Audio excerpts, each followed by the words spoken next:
నమస్తే, welcome to hashtag you. నేను మీ Rajesh.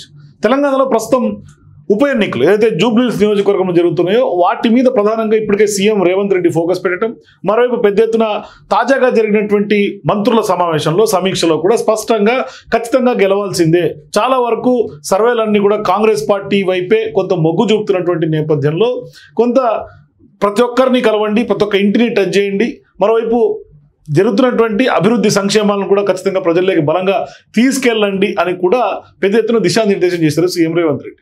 So ఈ నేపథ్యంలో చాలా వరకు కొన్ని కీ పాయింట్స్, అంటే ఏ విధంగా భారీ మెజారిటీతో గెలవాలి అన్న అంశాలను స్పష్టంగా కాంగ్రెస్ పార్టీ నాయకులకి మంత్రులకి కొంత చెప్పినటువంటి నేపథ్యంలో కొంత అంటే బీఆర్ఎస్ పార్టీ కానీ ప్రతిపక్ష పార్టీలు కానీ కొంత సోషల్ మీడియా వేదికల ద్వారా చేస్తున్నటువంటి దుష్ప్రచారాన్ని కూడా స్పష్టంగా తిప్పికొట్టాలి, ఆ విధంగా ఖచ్చితంగా కాంగ్రెస్ పార్టీ పైచేయిగా ఉండాలి అనే అంశాల్లో కూడా కొంత ఆయన లోతుగా కొంత చెప్పినట్టుగా తెలుస్తోంది. మరోవైపు ఖచ్చితంగా కూడా కాంగ్రెస్ పార్టీదే విజయం అంటూ కూడా చాలా వరకు సర్వేలన్నీ కూడా ఇదే విషయాన్ని చెప్తున్నట్లుగా కూడా సీఎం రేవంత్ రెడ్డి స్పష్టంగా వాళ్ళందరికీ కూడా చెప్పినట్టుగా తెలుస్తుంది. మరి రాబోయే వారం రోజులు కూడా చాలా వరకు కీలకమైనటువంటి ఘట్టం ప్రచారానికి.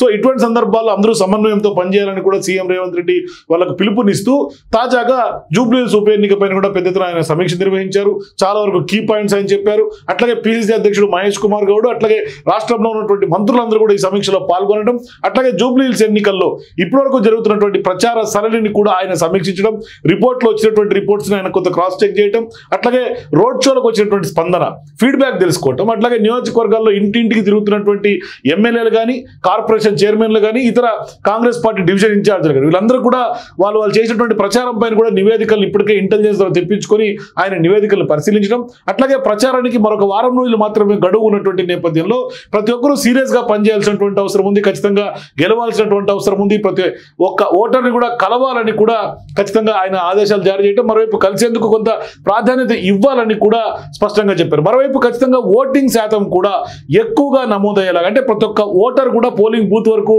రీచ్ అయ్యేలాగా ఖచ్చితంగా చూడాల్సినటువంటి అవసరం ఉంది, దాని యొక్క ఇంపార్టెన్స్ కూడా చెప్పారు. అంటే పోల్ మేనేజ్మెంట్ ఏ విధంగా జరగాలి అన్నది కూడా స్పష్టంగా చెప్పారు. మరోవైపు మరొక 4-5 రోజుల్లో మరొక సమీక్ష సమావేశం నిర్వహించే అవకాశాలు ఉన్నాయి. అంటే ప్రతిపక్షాలు పెద్ద ఎత్తున దుమ్మెత్తి పోసి బురద చల్లుతున్నటువంటి క్రమంలో ఆ దుష్ప్రచారాన్ని ఎట్లా అడ్డుకట్ట వేయాలి, ఎప్పటికప్పుడు ఆధారాలతో సహా ఏ విధంగా తిప్పికొట్టాలనే అంశంపై స్పష్టంగా ఆయన చెప్పినట్టుగా, అట్లాగే దీనికోసం ప్రత్యేకంగా ఒక మానిటరింగ్ కమిటీని, అంటే ప్రతిపక్షాలు చేస్తున్నటువంటి ఆరోపణలకు ప్రత్యేకంగా మానిటరింగ్ కమిటీని కూడా వేయాలని కూడా మంత్రులకి నాయకులకి సీఎం రేవంత్ రెడ్డి సూచనలు చేశారు. అట్లాగే కాంగ్రెస్ పార్టీ నాయకుల మధ్య ఖచ్చితంగా సమన్వయం ఉండేటట్టుగానే చూసుకోవాలని మంత్రులకు కూడా కొంత ప్రత్యేక బాధ్యతలు అప్పచెప్పారు.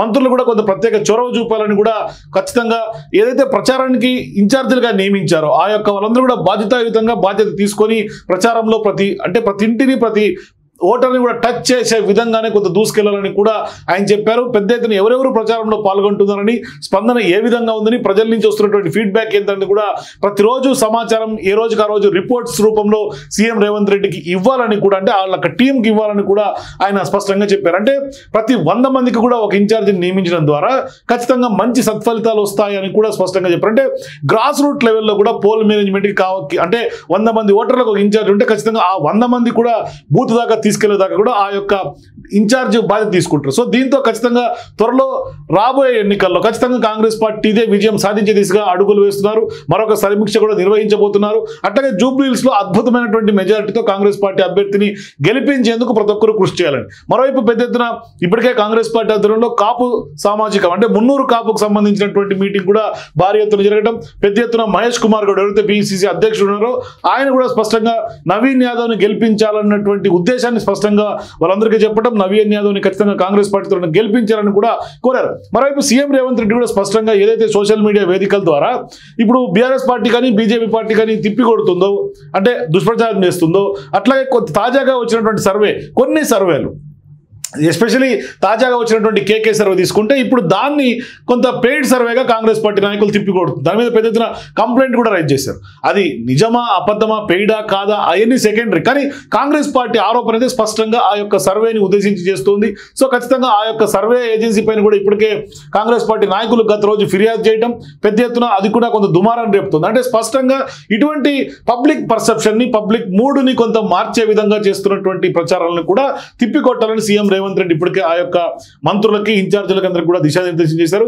ఒకసారి కంప్లైంట్ ఇచ్చినటువంటి నాయకులు ఎమ్మెల్సీ బల్మూరు వెంకట అట్లాగే ఎమ్మెల్సీ అద్దంకి దయాకర్ ఏం మాట్లాడతారో ఒకసారి చూద్దాం.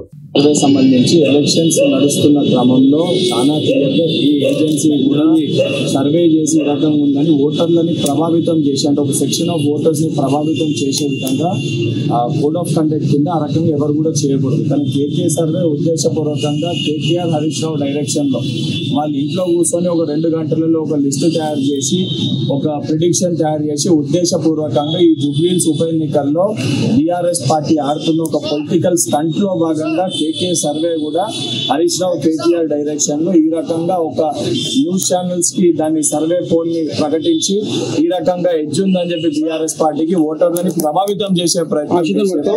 ప్రజాస్వామ్యానికి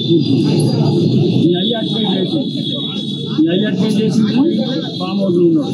నువ్వు ఇప్పుడు ఈ ఎన్నికతో ఈ పరువు మొత్తం తీసుకుంటుంది. 5,000 రూపాయలు తీసుకోమని చెప్పడం అనేది ఎవరిస్తారని చెప్పి మా గతంలో మీరు ఇచ్చిన సంస్కృతి కాబట్టి జనాలని పొలవ పెట్టి 5,000 ఇచ్చాను. నేను అంటున్నా ఇలా ఇట్లాంటి ఒక కుసంస్కారి లేదంటే ఎన్నికలంటే ఇలాంటి అభిప్రాయాలు ఉన్న వ్యక్తులకు మీరు ఓట్లు వేస్తారా? ఆ సోదరికి ఉండే పాజిటివ్నెస్ కూడా నెగిటివ్ చేస్తున్నారు ఎవరంటే వీళ్ళే. కాబట్టి ఇలా దుబ్బాకలు ఏం జరిగిందో గతంలో చూసిండ్రు. ఇట్లాంటి ప్రచారాలు చేసి కంటోన్మెంట్ అంటే ఇక మాట్లాడుతున్నారు కొంతమంది కంటోన్మెంట్ అభివృద్ధి మాకు జరగలేదని చెప్పి. కంటోన్మెంట్ లో అభివృద్ధి జరగనోడు ఏమన్నా కళ్ళోడు కూడా చూడలేనోడు. కాబట్టి రాజకీయాల కోసం కాకుండా ప్రజల కోసం రాజకీయాలు చేద్దాం. ఎన్నికలే లక్ష్యంగా మీరు పనిచేస్తున్నారు, ప్రజల లక్ష్యంగా మేము పనిచేస్తున్నాం.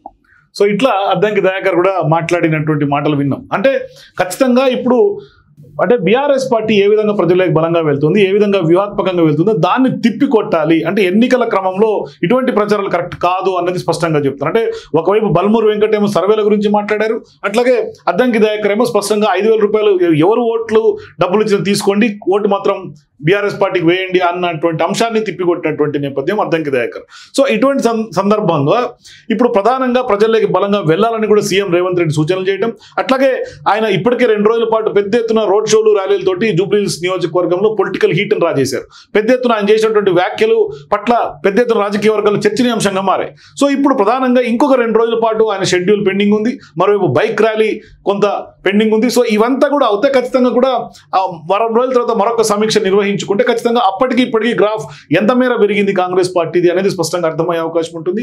తద్వారా ఖచ్చితంగా ఇప్పుడు సీఎం రేవంత్ రెడ్డి ఎంట్రీ ఇచ్చిన తర్వాత ఎంట్రీకి ముందు ఏ విధంగా గ్రాఫ్ పెరిగింది, అట్లాగే నెక్స్ట్ రిమైనింగ్ షెడ్యూల్స్ కూడా పూర్తయితే ఖచ్చితంగా కాంగ్రెస్ పార్టీ మరింత దూకుడుగా జూబ్లీహిల్స్ నియోజకవర్గం దూసుకెళ్లే అవకాశాలు కనిపిస్తున్నాయి. సో ఆ దిశగానే ఇప్పుడు మంత్రులకి, ఎమ్మెల్యేలకి, అట్లాగే ఇన్ఛార్జీలకి, కార్పొరేషన్ చైర్మన్లందరికీ కూడా సీఎం రేవంత్ రెడ్డి దిశానిర్దేశం చేసినటువంటి నేపథ్యం. సో చూద్దాం జూబ్లీహిల్స్ ఉప ఎన్నికల్లో ఏం జరగబోతుంది, ఓటర్ నాడి ఏ విధంగా ఉంది, మరి ఖచ్చితంగా మరి అక్కడ ఉన్నటువంటి జూబ్లీహిల్స్ నియోజకవర్గ ఓటర్లు ఏ పార్టీకి ఓటేసి గెలిపించే అవకాశం ఉంది. మీ అభిప్రాయాల కింద కామెంట్స్ తెలియజేయండి. For more videos please watch #.